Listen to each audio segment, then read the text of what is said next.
दोस्तों, कभी आपने किसी को देखा है जो बार बार हाथ धोता है या दरवाजा बंद है या नहीं ये 10 बार चेक करता है। अक्सर लोग तुरंत कह देते हैं या तो ये पागल है या इसको सफाई का कीड़ा है। लेकिन दोस्तों, आज जिस बीमारी की हम बात करने जा रहे हैं, लोग उसे ना बीमारी समझते हैं और ना सीरियसली लेते हैं। जबकि सच ये है कि एक सीरियस मेंटल हेल्थ प्रॉब्लम है जिसका नाम है OCD। आइए इसको आसान भाषा में समझते हैं ताकि ना सिर्फ खुद समझें बल्कि दूसरों की मदद भी कर सकें। हेलो दोस्तों, मैं हूं डॉक्टर जीशान और आज हम बात कर रहे हैं एक ऐसी मेंटल हेल्थ इशू की जो आज काफ़ी लोगों को हो रही है। OCD यानी ऑब्सेसिव कंपल्सिव डिसऑर्डर। ऑब्सेसिव का मतलब है कि मन में ऐसे विचार बार बार आते हैं जो निगेटिव थॉट्स वाले होते हैं। कंपल्सिव कंपल्सिव का मतलब है कि जो निगेटिव थॉट्स आए हैं उस पर आप एक एक्शन लेते हैं। जैसे कि आपके दिमाग में आया कि मेरा हाथ गंदा है या मैंने दरवाजा बंद किया कि नहीं बंद किया, तो आप दोबारा से उस पर एक्शन लेते हैं। तो ये है कंपल्सिव। जब आपके दिमाग में जो थॉट्स आया है आप उस पर एक्शन लेते हैं तो उसी को बोला जाता है कंपल्सिव डिसऑर्डर। ऑब्सेसिव का मतलब है कि बार बार दिमाग में ऐसे विचार आना जो कि निगेटिव थॉट्स वाले होते हैं। तो बात करेंगे सिम्टम्स की कि OCD के जो पेशेंट होते हैं उनमें क्या सिम्टम्स देखने को मिलते हैं। OCD में आदमी के दिमाग में कुछ सोच बार बार आती है और उस सोच से छुटकारा पाने के लिए वो बार बार कोई ना कोई काम करता है। कुछ कॉमन सिम्टम्स हैं जैसे बार बार हाथ धोना, लाइट या दरवाजा बार बार चेक करना कि मैंने बंद किया है या नहीं बंद किया है, मन में गलत या डर वाले थॉट्स चलते रहते हैं, सब कुछ परफेक्ट करने की जिद लगी रहती है कि मतलब इसको कि कैसे इससे और अच्छा किया जाए, बार बार उसी काम को रिपीट करना, ये होते हैं OCD के लक्षण। ये छोटी बात नहीं होती है, ये आदतें डेली लाइफ डिस्टर्ब करती हैं और एंजाइटी बढ़ा देती है। तो बात करेंगे इसके काज की कि कौन कौन से कारण होते हैं। OCD होने का एग्जैक्ट रीजन तो क्लियर नहीं है, लेकिन कुछ पॉसिबल वजह हो सकती हैं।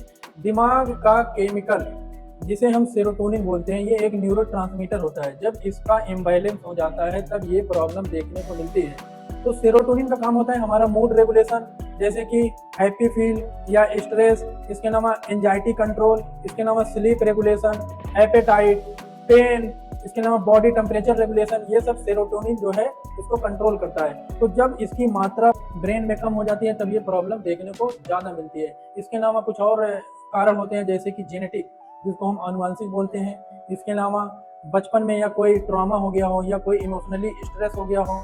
इसके अलावा ज़्यादा एंजाइटी और ज़्यादा डिप्रेशन लेने से भी ये कारण देखने को मिल सकता है। तो बात करेंगे इसके प्रिवेंशन की कि इसका क्या प्रिवेंशन है, क्या परहेज है, या फिर ये परहेज से ठीक हो सकता है कि नहीं हो सकता है। OCD को पूरी तरीके से रोका नहीं जा सकता है, लेकिन सिम्टम्स को कंट्रोल करना पॉसिबल है।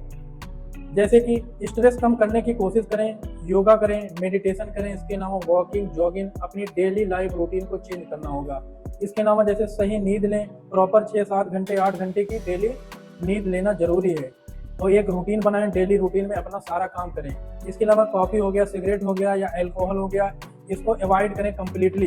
इसके अलावा जो नेगेटिव थॉट्स आते हैं दिमाग में उसको कहीं ना कहीं लिखने की हैबिट डालें। जो भी नेगेटिव थॉट्स दिमाग में आते हैं बार बार उसको लिखने की आदत डालें। और इसके अलावा अपने जो क्लोज हैं, फैमिली मेम्बर हैं या फैमिली डॉक्टर्स हैं, उनसे खुल करके इसके बारे में बात करें। ठीक है, इसको अवॉइड ना करें, ये एक मेंटल डिसऑर्डर है तो इसको अवॉइड ना करें। अपने फैमिली से और अपने फैमिली डॉक्टर से इसके बारे में खुल करके बात करें।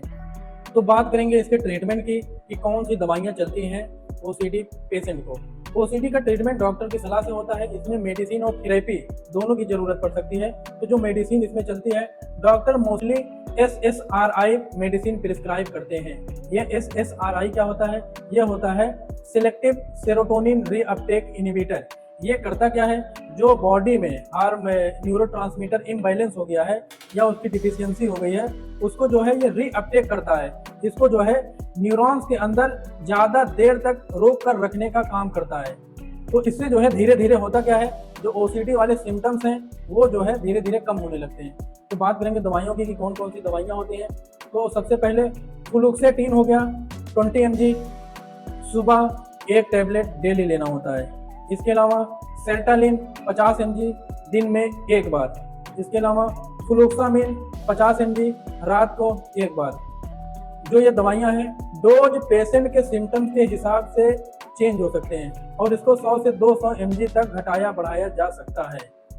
इसके अलावा हम बात करेंगे, इनका असर दिखने में 2 से 4 हफ्ते लग सकते हैं, इसलिए दवा रेगुलर लेना जरूरी होता है। ऐसा नहीं है कि आप थोड़े दिन खाएं और आपको कुछ आराम नहीं मिला तो आप उसको बंद कर दें। इसको 4 हफ्ते 6 हफ्ते कंटिन्यूसली जब आप खाएंगे तभी आपको एक बेहतर रिजल्ट देखने को मिलेगा। इसके अलावा बात करेंगे इसमें कौन सी थेरेपी चलती है, तो इस थेरेपी को बोला जाता है CBT therapy, cognitive behaviour therapy. इसमें होता क्या है, ये एक स्पेशल तरीके की काउंसलिंग होती है जिसमें पेशेंट को सोच और हैबिट को कंट्रोल करना सिखाया जाता है कि जो उसके पेशेंट के दिमाग में जो नेगेटिव थॉट्स आते हैं, उसके जो नेगेटिव थॉट आते हैं उसको कैसे कंट्रोल करना है, इसके बारे में इस थेरेपी में सिखाया जाता है। इसके अलावा थेरेपिस्ट जो होता है OCD के फियर फेस करना बताता है, जो मतलब OCD के फियर होते हैं, जो डर होते हैं, उसको कैसे मैनेज करना है और उस पर कोई एक्शन नहीं लेना है। जो आपके मन में विचार आ रहे हैं तो इस पर कंट्रोल करना सिखाते हैं। ठीक है, ये वीडियो सिर्फ नॉलेज पर्पज के लिए है, बिना डॉक्टर की सलाह के कोई भी दवा ना लें। अगर आपको OCD के बारे में और जानना है या आपका कोई इस प्रॉब्लम से परेशान है तो कमेंट करके हमें जरूर बताएं। और अगर आप किसी हेल्थ प्रॉब्लम के बारे में वीडियो चाहते हैं तो उसका नाम लिखिए, हम उस पर भी सिंपल और यूजफुल वीडियो बनाएंगे। वीडियो पसंद आई हो तो लाइक करें, कमेंट करें और शेयर करना ना भूलें। चैनल को सब्सक्राइब जरूर करें। धन्यवाद।